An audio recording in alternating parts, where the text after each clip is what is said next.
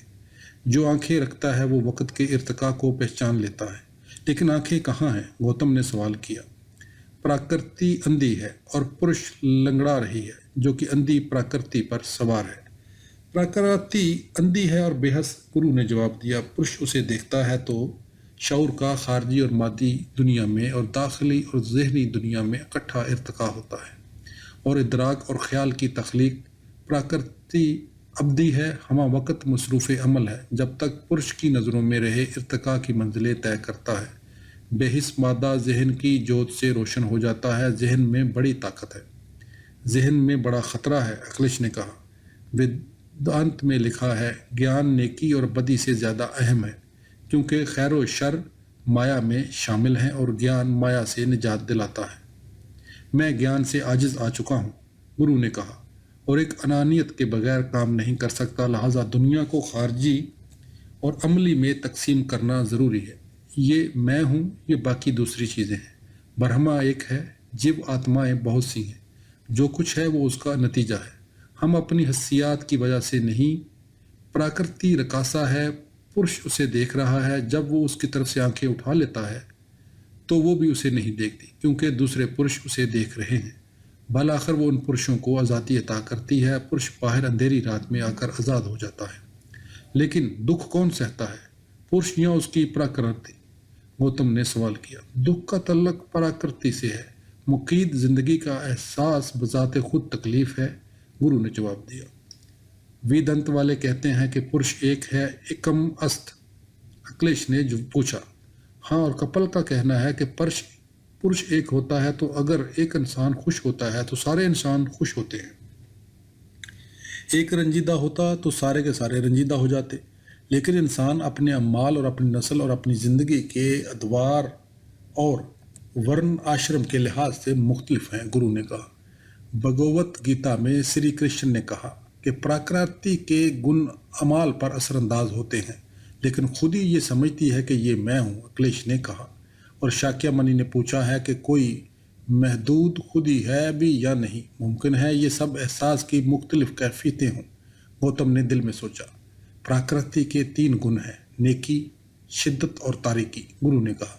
گوتم آہستہ سے اٹھا اور جھونپڑی سے باہر نکل آیا اور دوبارہ ندی کی سمت چل دیا۔ کچھ دیر قبل جس طرح باٹ کی آواز نے اس کا تعاقب کیا تھا، اب گرو اور اکھلیش کی مدھم آوازیں اس کا پیچھا کرتی رہیں۔ ستکاریہ وار، اودیا، مایا، شکتی، پراکرتی کے گن۔ ندی کے کنارے پہنچ کر اس نے خود کو ٹھنڈی گھاس پر گرا دیا۔